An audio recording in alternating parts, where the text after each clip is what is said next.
सुद्धा मुरलीधर मोहोळ यांचा विजयोत्सव पाहायला मिळाला। अनेक ठिकाणी मोहोळ यांचं जंगी स्वागत झालं, कारण पुणे लोकसभा मतदारसंघामधून ते निवडून आले आणि त्याच्यानंतर मोठा उत्साह त्यांच्या कार्यकर्त्यांमध्ये पाहायला मिळाला। आज दिवसभर तुम्ही दर्शन घेताय, अभिवादन करताय, काय भावना आहेत पुणेकरांविषयी?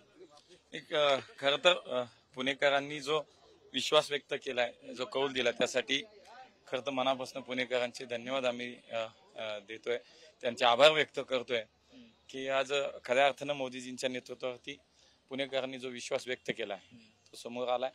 आणि मला असं वाटतं की पुण्याचं एक हक्काचं मत जे आहे की मोदीजींना प्रधानमंत्री करण्याचं ते देण्यासाठी पुणेकरांनी हा आमच्यावरती नक्की विश्वास जो दाखवलाय, तो पुढच्या काळामध्ये जो काही निवडणुकीच्या काळामध्ये आम्ही पुणेकरांना वचन दिलंय, जे आश्वासन दिलंय, जो जाहीरनामा आम्ही पुणेकरांसमोर ठेवलाय, तो परिपूर्ण करणं, त्याची पूर्तता करणं, अंमलबजावणी करणं, हे खऱ्या अर्थानं जो विश्वास आमच्यावर व्यक्त केलाय तो सार्थ ठेवण्यासाठी आम्हाला ते नक्की करायचं। पहिला मुद्दा असा काय जो संसदेत मांडला पाहिजे पुणेकरांचा तुमच्या दृष्टीने?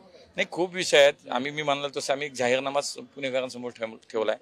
पुढच्या काळामध्ये देशातील सर्वोत्तम शहर आम्हाला पुण्याला करायचं आहे आणि त्या दृष्टीने जे जे म्हणून आम्हाला करता येईल ते सगळं आम्ही समोर ठेवलंय आणि त्या प्रत्येक गोष्टीवरती आम्हाला काम करायचं। तुमचं विशेष प्रेम कसब्यावर दिसतंय, सकाळपासून कसबा कायमचा घेतला असंही म्हणलं। नाही, पुण्याचं ग्रामदैवत आहे। चांगल्या कामाची सुरुवात करताना कधी आपण ग्रामदैवताचा आशीर्वाद घेतो आणि तो ग्रामदैवताने आशीर्वाद आम्हाला निवडणुकीच्या पूर्वी सुद्धा मी गेलो तेव्हा दिलेला आहे आणि त्यामुळे कसबा आमचा होता, आमच्या ताब्यात परत आला। व्हिडिओ जर्नलिस्ट निखिल करंदीकर सह बालाजी पोद्दार, पुढारी न्यूज, पुणे।